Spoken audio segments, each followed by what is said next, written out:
A paz do Senhor Jesus, estamos iniciando mais um Instantes Finais, a sua aula de profecia e de escatologia bíblica no seu lar. E eu quero mais uma vez agradecer por sua audiência, a você que acompanha a programação da Rede Brasil pela TV ou pela internet, a você que não perde o programa Instantes Finais. E eu gostaria de agradecer também pelas mensagens que temos recebido diariamente através do WhatsApp do programa, que é o 994661010. Obrigado por sua sugestão, por sua crítica, por sua opinião. Obrigado pelas mensagens de carinho, de incentivo e obrigado também pelas críticas, pelas sugestões que você tem enviado para nós. Que Deus te abençoe, que as bênçãos do Senhor Jesus continuem sendo derramadas sobre a sua vida, sobre a sua família. Seja muito bem-vindo aos Instantes Finais. Se você está acompanhando diariamente o nosso programa, você sabe que nós estamos estudando sobre a atualidade da mensagem dos profetas maiores, De forma mais específica, nós estamos estudando as mensagens do livro do profeta Isaías, que também é conhecido como profeta messiânico e é o primeiro dos livros denominados de profetas maiores. Nós já tivemos a oportunidade de explicar aqui em programas anteriores, mas eu faço questão de lembrar, sempre tem alguém que está assistindo o nosso programa pela primeira vez. Nós estamos lendo o texto e interpretando o texto dentro do seu contexto, levando em conta os seus destinatários originais que Isaías escreveu para quem? Para o reino do sul, para Judá, para Jerusalém, por volta do ano 700, mais ou menos, antes de Cristo, E o objetivo de Isaías era chamar o povo de Judá ao arrependimento para que não ocorresse com eles o que ocorreu com o reino do norte, que foram levados para outras terras, foram dispersos, Agora é claro que você sabe disso, que a palavra de Deus ela é atemporal, ela serve também para as gerações futuras, e essa razão pela qual esses livros foram preservados, foram traduzidos, foram inclusos no cânon, exatamente porque Deus desejava que essa mensagem ela alcançasse não só o povo de Judá, não só o povo de Jerusalém, mas ela alcançasse também as gerações futuras. Então, nós não estamos estudando o livro versículo por versículo, nós estamos extraindo alguns textos e fazendo uma aplicação para os nossos dias, mostrando que essa mensagem, embora tenha sido proferida pelo profeta Isaías há aproximadamente 2.700 anos atrás, ela continua atual, ela é contemporânea e ela serve também para cada um de nós.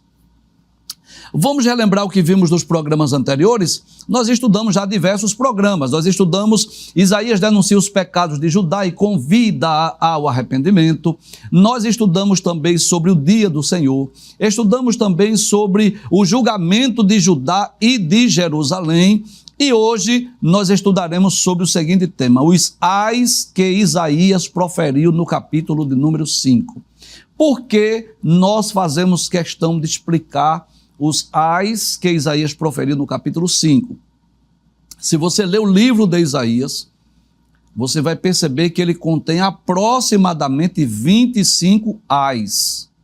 Inclusive, na ocasião que ele viu a glória de Deus, na ocasião em que ele foi chamado para o ministério profético, ele disse, ai de mim que vou perecendo. Então ele disse ais para outros povos, outras nações, para outras pessoas, para grupos de pessoas, e disse ai também acerca desse mesmo. Agora, no capítulo de número 5, nós vamos encontrar 6 ais, que é uma mensagem de Deus através do profeta, repreendendo o povo de Judá e o povo de Jerusalém.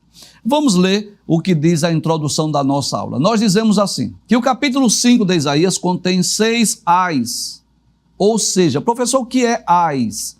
São declarações de julgamento contra 6 tipos de pecados. Que pecados eram esses, professor? Primeiro, cobiça egoísta. Segundo, embriaguez. Terceiro, zombaria e descrença no poder de Deus para julgar o pecado. Corrupção dos padrões morais de Deus. arrogância e orgulho e perversão da justiça. Olha o que é mais interessante, que todos estes ais, ou seja, todas essas declarações de julgamentos, dizem respeito a práticas comuns nos dias de Isaías, bem como na nossa sociedade, como veremos a seguir. É por isso que nós falamos aqui, não é, sobre essa atualidade da mensagem dos profetas menores. Ou seja, aquelas práticas pecaminosas comuns nos dias de Isaías, elas também ocorrem hoje na nossa sociedade. E se Deus proferiu através de Isaías essa mensagem condenatória, não é assim? Essa declaração de julgamento, essa repreensão por conta dos pecados cometidos pelo povo judeu, é claro que esses ais, essas declarações condenatórias ou de julgamento, ela também serve para a nossa sociedade atual. Vamos ler a Bíblia Sagrada? Eu espero que você esteja com a sua Bíblia, com o seu caderno de anotações, para que você possa estudar conosco esse texto. 6 ais que estão contidos no capítulo 5 de Isaías. Nós vamos iniciar no versículo de número 8, que diz assim: ai dos que ajuntam casas e mais casas, reúnem para si campos e mais campos, até que não haja mais lugar, e ficam como únicos moradores no meio da terra. Que tipo de pecado é esse, professor, que Isaías está combatendo, condenando, falando da cobiça, falando da avareza, do amor ao dinheiro, ao enriquecimento ilícito? Olha, você sabe muito bem, se você é um aluno da nossa escola, se você é um telespectador assíduo, você sabe muito bem que Deus não condena a riqueza, né? Você sabe disso. Deus não condena a riqueza. Nós temos vários exemplos de pessoas que foram ricas. Abraão era um homem rico, Jó era um homem muito rico. Quem não se lembra de Salomão, quando no início do seu reinado, o Senhor apareceu a ele em Gibeão e disse assim: olha, pede-me o que você quiser que eu vou lhe dar. E Salomão pediu o quê? Um coração sábio, um coração entendido, prudência para saber entrar e sair do meio do povo de Deus, não foi assim? E aquele pedido, aquela petição de Salomão, pedindo ao Senhor prudência e sabedoria, agradou tanto o coração de Deus, que Deus disse assim: eu não vou dar só sabedoria, eu vou dar a você riqueza, vou dar a você honra, não é assim? Então, claro que se Deus condenasse a riqueza, Deus jamais daria riqueza a alguém, mas essa é a verdade, Deus dá riqueza sim. Lembra de Jó? Era o maior homem do Oriente, né? O homem mais rico, mais próspero do Oriente.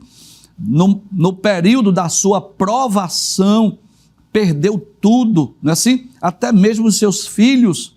Mas no capítulo 42 do livro de Jó, diz que Deus mudou o cativeiro de Jó e deu a ele tudo em dobro do que ele tinha. Se você ler, por exemplo, o capítulo 1 e o capítulo 42 do livro de Jó, você vai perceber que, em termos de bens materiais, Deus deu a Jó o dobro do que ele tinha antes da sua aprovação. Então não é pecado ser rico, não é pecado ter bens materiais, não é pecado ser próspero financeiramente. Claro que não. Tem muitos servos de Deus, né? Acredito que muitos dos nossos telespectadores, glória a Deus, né? Que são ricos espiritualmente, são crentes, são salvos, creem em Cristo e ainda desfrutam, né, do privilégio de ter muitos bens materiais. Quem é que não quer, né, ter um bom plano de saúde, um bom salário, um bom carro, um bom emprego? Sim ou não? Claro, isso não é pecado, não é assim? Se Deus tem lhe abençoado, se Deus tem, não é, lhe feito crescer e prosperar, se é de uma forma honesta, lícita, glória a Deus por isso. Agora, onde está o pecado? O pecado está na cobiça, na avareza, no desejo desenfreado pela riqueza, na busca desenfreada pelos bens terrenos, pelos bens materiais. Aí mora o perigo. quando a pessoa ama muito a riqueza. Você lembra daquele jovem? É um jovem anônimo, a Bíblia chama ele de o mancebo de qualidade, lembra disso? Aquele jovem chegou para Jesus e disse assim: bom mestre, que hei de fazer para eu herdar a vida eterna? Não é assim? Veja que pergunta sábia, que pergunta inteligente. O que é que eu faço para herdar a vida eterna? Jesus disse: guarda os mandamentos. Ele disse: quais? Aí Jesus profere, alguns dos mandamentos lá do decálogo. Não matarás, não adulterarás, não dirás falso testemunho, honra teu pai e tua mãe. E aquele jovem respira aliviado: tudo isso eu tenho feito desde a minha mocidade. Mas Jesus olhou lá no íntimo, no coração daquele jovem, viu que ele tinha muitas riquezas e que ele era avarento. Ele amava a riqueza. E Jesus exigiu daquele jovem o que não exigiu de mais ninguém. Jesus disse: olha, se você quer ser perfeito, vai, vende o que tens, distribui com os pobres, depois você vem e segue-me. E ele saiu triste porque possuía muitos bens. Mas o problema daquele jovem não é porque ele era rico, não é porque ele tinha muitos bens. O problema daquele jovem é que ele era avarento. Em resumo, em outras palavras, ele preferiu a sua riqueza do que seguir a Cristo. Ele preferiu os seus bens terrenos do que ser perfeito, conforme Cristo havia lhe dito. O que era que Jesus esperava dele? Que ele, para ser perfeito, não é assim? Ele vendesse o que tinha, distribuísse com os pobres e seguisse a Cristo em um ato de reconhecimento que o seguir a Cristo é muito mais importante do que os bens terrenos. Ora, quando Deus deu aos filhos de Israel a terra de Canaã, a terra que mana leite e mel, o que era que Deus desejava? Que aquela terra fosse repartida para as tribos de Israel. O objetivo de Deus não era que alguns tivessem muitas terras e outros nenhuma, não era esse o desejo, não é assim? Então deixa eu ler aqui alguns textos. Vamos ler lá no livro de Miqueias, capítulo de número 2. Miqueias capítulo 2, versículo de número 2. Miqueias capítulo 2, versículo 2. Se você está com a Bíblia, abra aí. Miqueias capítulo 2, versículo 2 diz assim: e cobiçam campo. Deixa eu ler o versículo primeiro. Diz assim: ai daqueles que nas suas camas intentam a iniquidade, maquinam o mal, à luz da alva o praticam, porque está no poder da sua mão. Como é que eles fazem isso?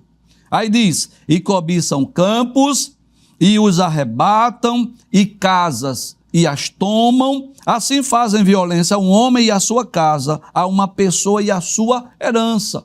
É Deus dizendo através de Isaías: ai dos que ajuntam casas e mais casas, reúnem para si campos e mais campos, ou seja, vão comprando, adquirindo, até que não haja mais lugar, e ficam como únicos moradores no meio da terra. Era isso que Deus queria dos filhos de Israel? Não. Era isso que Deus queria do povo de Judá? Não. Deus queria que eles repartissem a terra entre si, até porque, você sabe disso, havia o ano da remissão, não é assim? Havia um período em que, se alguém comprou uma terra de alguém, deveria devolver para que o pobre sempre tivesse a sua terra, o lugar para ele plantar, para ele colher.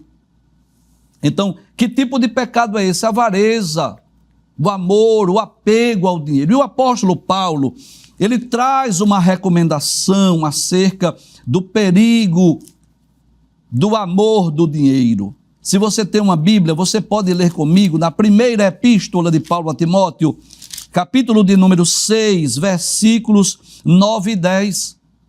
Paulo diz assim: mas o que querem ser ricos caem em tentação. Então toda aquela pessoa que deseja ser rico, milionário, ele vai ser tentado nessa área. É um desejo que está no seu coração. E mais uma vez eu digo, não é pecado ser rico, não é pecado ser próspero. Agora, saiba disso. Se você intentou no seu coração ser rico, ser milionário, não tenha dúvida, você vai ser tentado nessa área. Satanás vai usar todos os meios possíveis para lhe tentar, para lhe seduzir. Por quê? Porque ele já percebeu essa inclinação do seu coração.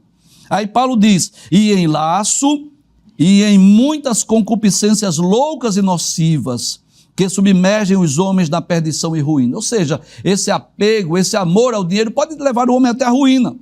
Porque o amor do dinheiro é a raiz de toda espécie de males. Olha aí. Então o problema não é ser rico, o problema não é ter dinheiro, o problema não é ser próspero, o problema é amar o dinheiro. Então, se você deseja ser uma pessoa próspera, você precisa ser mais vigilante, orar a Deus, pedindo a Deus sabedoria, prudência, porque você pode ter muitos bens e não ser necessariamente avarento. Você pode ter muito dinheiro e não ser necessariamente uma pessoa que ama o dinheiro, não é assim? O problema não é ter dinheiro, o problema é ter amor do dinheiro. E é Paulo quem diz, é a palavra de Deus que nos adverte que o amor do dinheiro é a raiz de toda espécie de males, e nessa cobiça alguns se desviaram da fé. Ou seja, com esse desejo de enriquecer, esse desejo de ficar rico, teve pessoas que naufragaram na fé e se traspassaram a si mesmo com muitas dores, não é? E o momento é oportuno para falar da maior riqueza que um ser humano pode adquirir aqui na terra, que é a sua salvação. Permita-me lembrar isso mais uma vez, que a salvação é o maior bem, é o maior tesouro, é o maior troféu, é o maior galardão, é a maior riqueza que um ser humano pode adquirir aqui na terra. Não é assim? De que adianta? Foi Jesus quem disse, de que adianta o homem ganhar o mundo inteiro se ele perder a sua alma? De que adianta essa busca desenfreada pela riqueza, pelo dinheiro, se no final dessa vida você vai perder o que é de mais importante, que é a salvação da sua alma? Olha, Lucas capítulo 16, versículo 19 a 31, fala da história de dois homens. São dois contrastes, são duas histórias bem diferentes uma da outra. Um era muito rico e o outro era muito pobre. Enquanto um vestia-se de linho fino, de púrpura, ele tinha as melhores vestes, as melhores refeições, o outro era um mendigo, vivia cheio de chagas, comia do que sobrava da mesa do rico. Era uma situação tão deplorável que os cães vinham lamber-lhe as suas chagas. Mas olha que coisa interessante, no sentido espiritual era o inverso. Glória a Deus. No sentido espiritual, esse rico era pobre e esse pobre era rico. No sentido espiritual, esse rico não tinha nada e esse pobre tinha tudo. E o que aconteceu? Ambos morreram, foram sepultados e foram levados para lugares distintos. Aquele que estava lá em cima, o rico, veio para um lugar de tormentos. E aquele pobre que estava lá embaixo foi para um lugar de gozo. Agora eu quero deixar bem claro aqui, para você não confundir. Esse homem que era rico foi para um lugar de tormentos após a sua morte, não porque era rico, mas é porque viveu como se Deus não existisse. E esse homem pobre, mendigo, cheio de chagas, foi para um lugar de gozo, lá para o seio de Abraão, não é porque ele era pobre, mas é porque ele temeu e serviu a Deus. Então deixa eu te dar um conselho. Se você puder adquirir as duas riquezas, glória a Deus por isso. Se você puder, além de ser crente, além de ser salvo, além de servir a Jesus, além de ter um galardão no céu, além de ter o seu nome escrito no livro da vida, você puder ser rico, glória a Deus por isso, que Deus te abençoe. Que você tenha muito dinheiro, um bom carro, um bom plano de saúde, né? Glória a Deus por isso. Louvado seja o nome de Jesus. Agora, se você tiver que escolher, não tenha dúvida que é muito melhor, muito mais importante, muito mais precioso, muito mais valioso você adquirir a riqueza celestial ou espiritual. Você já deve ter ouvido essa história, mas deixa eu contar mais uma vez. Conta-se a história que um grande fazendeiro fez um churrasco, convidou todos os seus trabalhadores e foi mostrar aos trabalhadores as terras dele, né? Se você olhar onde a sua vista alcançar é meu, se você olhar para frente, essa terra é minha, se você olhar para a sua direita, essa terra é minha, se você olhar para a sua esquerda, essa terra é minha, se você olhar para trás. E um dos seus trabalhadores chegou para ele e disse: doutor, eu fiquei preocupado com o senhor. Isso comigo? Ele: sim, doutor. E por quê? Porque eu não vi o senhor apontar para cima. Ou seja, aquele homem tinha muita terra, muito gado, muita fazenda, mas não tinha ainda um lugar no céu. E se você, talvez você se sinta assim, talvez você tenha muito dinheiro, muitos bens, mas você não tem o bem mais valioso, receba Jesus como seu salvador pessoal. Em segundo lugar, o segundo ai proferido por Isaías no capítulo 5. Versículo 11, perceba que nós não estamos lendo todos os versículos, estamos lendo textos específicos. Ele diz assim: ai dos que se levantam pela manhã para logo se embriagarem e continuam até a alta noite, até que o vinho os esquente. Segundo pecado proferido aqui nos ais de Isaías é o pecado da embriaguez. Todos nós sabemos, né, o quanto a embriaguez traz prejuízos ao ser humano. Essa é a verdade. Muitas pessoas começam a beber socialmente, não é assim? Muitas pessoas começam a beber só nos finais de semana, não é assim? E acabam enveredando pelo pecado da embriaguez, da bebedice, e isso tem arruinado vidas, tem arruinado famílias, tem destruído, né? Quantos profissionais que já não podem mais exercer a sua profissão por causa do vício da embriaguez. Quantas pessoas que gastam o seu salário completamente com a bebida, não é assim? Pessoas que já se tornaram alcoólatras, pessoas que já se tornaram dependentes do álcool, pessoas que amanhecem o dia. Eu digo isso com tristeza, eu digo isso com pesar no meu coração, mas essa é a verdade. Pessoas que amanhecem o dia e enquanto não toma uma pinga, uma cachaça, começam a tremer, porque o organismo já está dependendo daquela bebida, ele já se tornou um dependente. Não é só um vício, é uma questão agora de dependência. É por isso que nós cristãos, é por isso que nós evangélicos, nós não somos a favor, nós não concordamos que a pessoa beba. Aí alguns cristãos, né, e eu respeito o seu ponto de vista, não é? Se você tem um ponto de vista diferente, eu respeito. Agora, eu não sou obrigado a concordar. Nós não concordamos que o cristão continue bebendo, porque tem pessoas que dizem assim: não, o pecado é só embriaguez. Se você bebe, mas não se embriaga, isso não é pecado. Bem, permita-me discordar de você. Porque a prudência diz assim: evite o primeiro gole. Seja sincero. Os fumantes, os tabagistas, eles não começaram fumando uma carteira de cigarro. Eles começaram fumando um goia ou um cigarro, até que se tornaram dependentes. Tem pessoas que fumam 2, 3, 4 carteiras de cigarro num único dia. Então imagine, além do prejuízo financeiro, o prejuízo para os seus pulmões, para a sua saúde. Todo mundo sabe o quanto o cigarro é prejudicial. A mesma coisa é a bebida.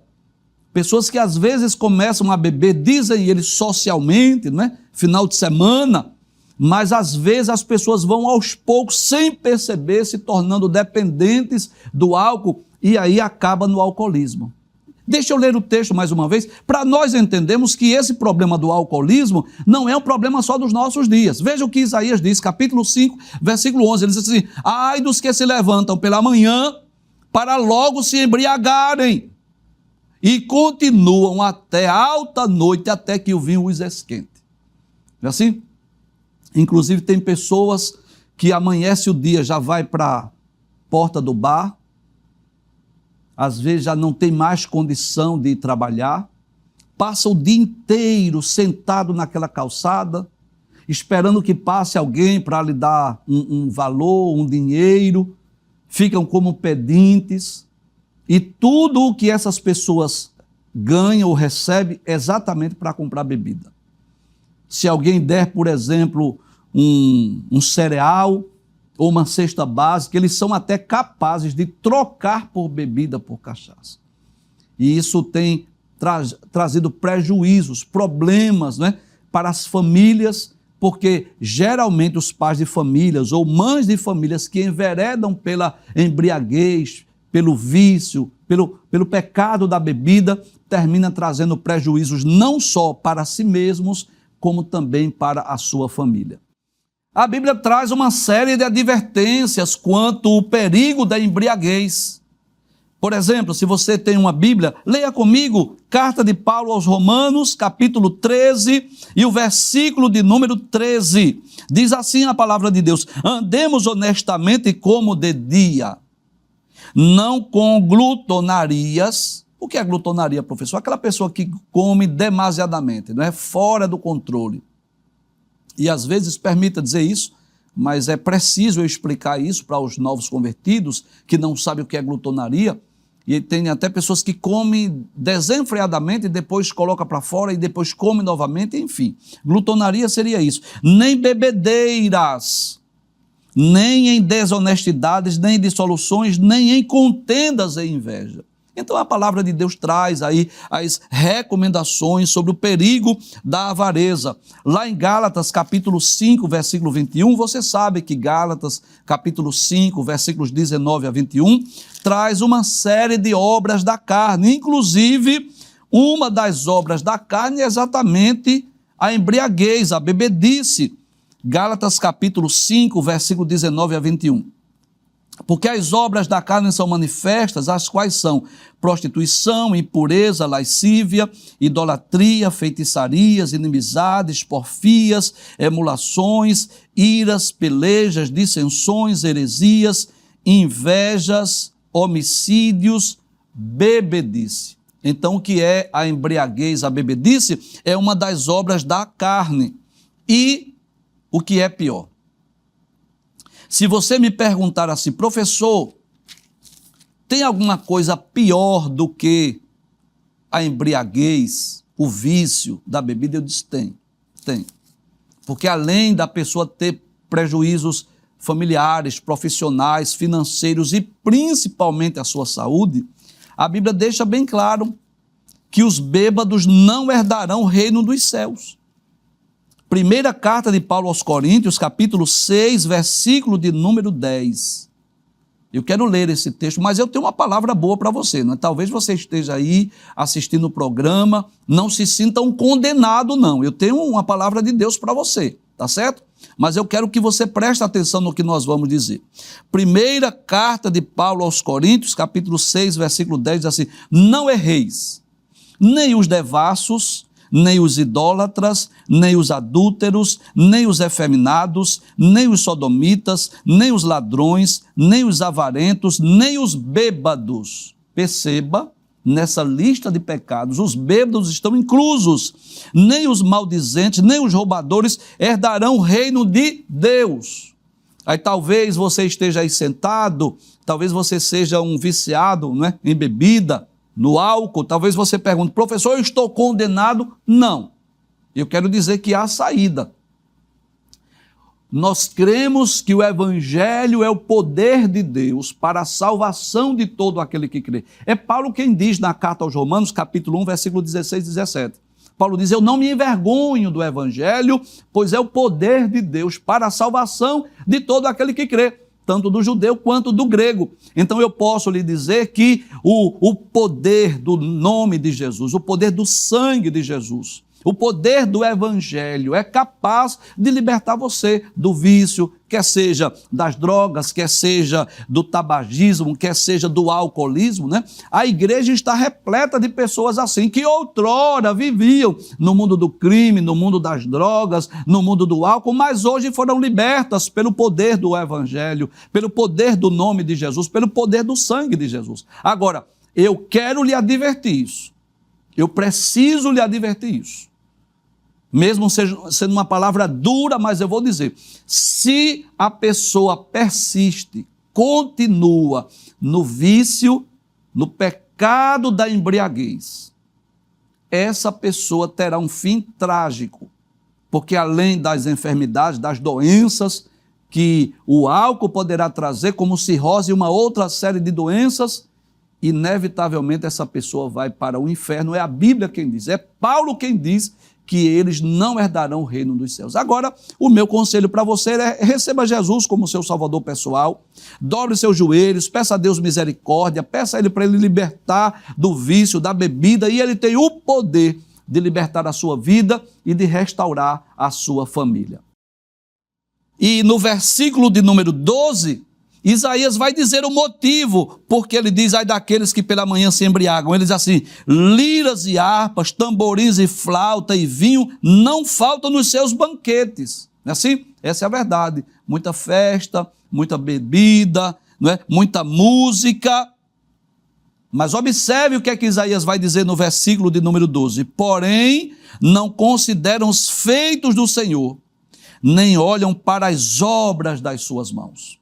Então eu posso dizer que um dos perigos da embriaguez é exatamente o fato de a pessoa se esquecer de Deus, não olhar para as obras de Deus, para os feitos de Deus, para as maravilhas de Deus. É o que ele diz no versículo de número 12. Vejamos o que diz o versículo 18, que é o terceiro ai proferido por Isaías no capítulo 5. Ele diz assim: ai dos que puxam para si a iniquidade com cordões de injustiça, que puxam o pecado como se faz com as cordas de uma carroça. Então, que tipo de pecado é esse, professor? É alguém que está numa busca desenfreada pelos prazeres, pelos pecados, pelas iniquidades, pelas transgressões.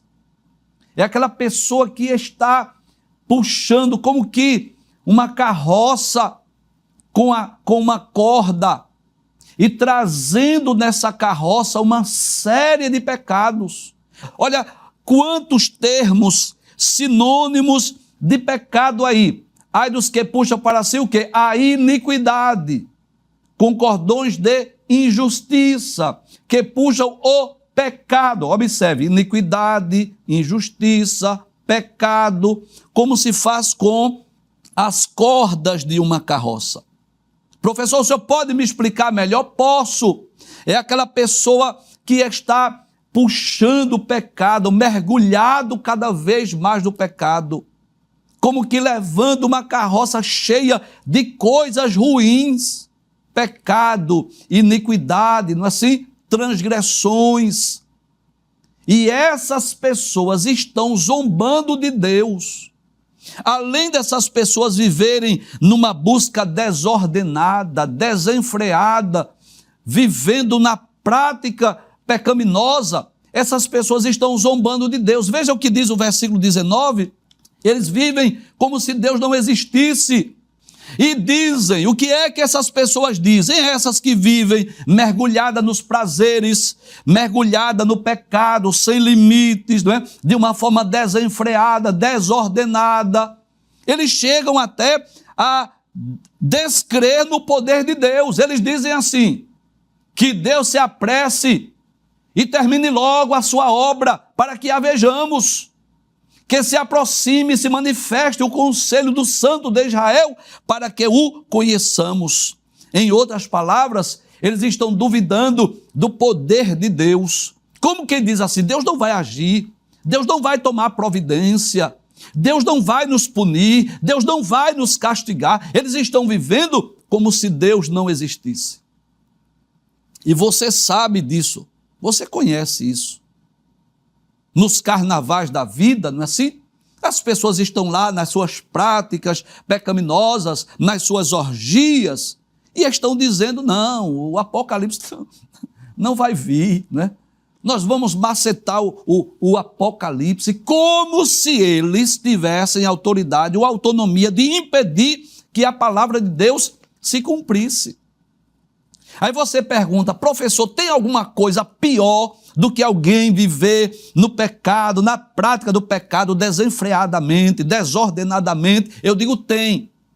É quando essa pessoa não reconhece que um dia elas serão levadas para um julgamento. Que um dia essas pessoas prestarão contas das suas obras. Porque quando nós lemos a Bíblia, nós vamos perceber no capítulo 20, versículo 11 a 15 do livro do Apocalipse. Eu vou ler esse texto aqui. Deixa eu ler esse texto, Apocalipse, capítulo de número 20. Deixa eu ler só os versículos 11 e 12.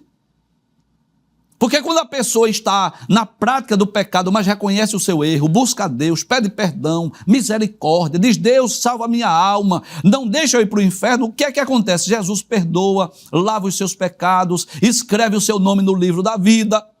Mas quando a pessoa, além de viver na prática do pecado, não acredita que haverá um julgamento, um juízo, que Deus, não acredita que Deus um dia vai chamá-lo à prestação de conta, qual é a tendência dessa pessoa? É viver assim, de forma desordenada, desenfreada. E o que é que diz a Bíblia? No capítulo 20, versículos 11 e 12 do livro do Apocalipse. E vi um grande trono branco. Essa grandeza fala daquele que está sentado.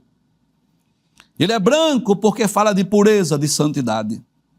E o que estava sentado sobre ele, de cuja presença fugiu a terra e o céu, e não se achou lugar para eles. Então quem está sentado nesse trono fugiu tudo. Ninguém vê outra coisa senão esse grande trono branco. Versículo 12. E vi os mortos. Olha que coisa interessante. Morreu, vai ressuscitar. Vai prestar conta das suas obras. Porque aqui na terra é assim, se morreu, enterra o defunto e arquiva o processo. Quem é que vai condenar um defunto? Não tem como, não é assim? Não tem como ir para um tribunal condenar alguém que morreu, não é assim? Mas diante de Deus, vai ressuscitar. Morreu, foi, enterra, sepulta. Vai chegar um dia da prestação de contas. Vai chegar um dia que ele será levado ao grande trono branco. E eu quero deixar bem claro aqui, o meu objetivo não é amedrontar ninguém. Não. Se você pensa que eu quero lhe amedrontar, você está equivocado. Desculpa, mas você está equivocado. Eu não estou aqui para amedrontar ninguém, porque esse não é o objetivo da Bíblia, esse não é o objetivo do programa Instantes Finais, esse não é o propósito do professor Givanildo. Não, amedrontar, não, de forma alguma. Meu objetivo é alertar você, é divertir você. Que talvez esteja assim, nessa busca desenfreada, pecado, né, sem prazeres, sem limites, cada vez mais mergulhado no pecado. Eu quero só lhe alertar, olha, um dia haverá uma prestação de contas, tá? Um dia todos nós, não é assim, iremos prestar conta das nossas obras. Claro que em tribunais distintos, em épocas distintas, mas todos nós vamos comparecer. Então, o meu objetivo aqui não é causar medo, pânico, pavor, desespero em ninguém. Meu objetivo é alertar, é advertir, é esclarecer o que vai ocorrer no futuro. Eu vou ler mais uma vez o texto, tá? Então, Apocalipse, capítulo 20, versículo 12, diz assim: E vi os mortos, grandes e pequenos, que estavam diante do trono, e abriram-se os livros. Então serão abertos os livros e os homens um dia irão prestar conta das suas obras. E qual é o anelo, o desejo do meu coração? É que ainda que você esteja vivendo assim, nessa busca desenfreada pelo prazer, como que cada vez mais mergulhado no pecado, é que você reconheça o seu erro, reconheça o seu pecado, se volte para Deus, busque a Deus, se arrependa. E aí Jesus tem o poder de lhe libertar, mudar a sua vida. Talvez você esteja mergulhado e não tenha nem como sair daí. Diga assim: eu não tenho como sair. Aí diga assim: Senhor, venha me buscar, e ele vai lá. Como fez o pastor em busca da ovelha perdida. Não há abismo que Jesus não possa tirar, não é assim? Quem não se lembra do Salmo 40? Esperei com paciência no Senhor. Ele ouviu o meu clamor, tirou-me de um lago horrível, não é assim? Firmou os pés sobre a rocha. firmou os meus passos. Assim, é isso que ele faz. Ele tem o poder de ir lá lhe libertar, tirar você de onde você estiver, para que você possa ter direito à salvação, à vida eterna e uma nova vida em Cristo Jesus.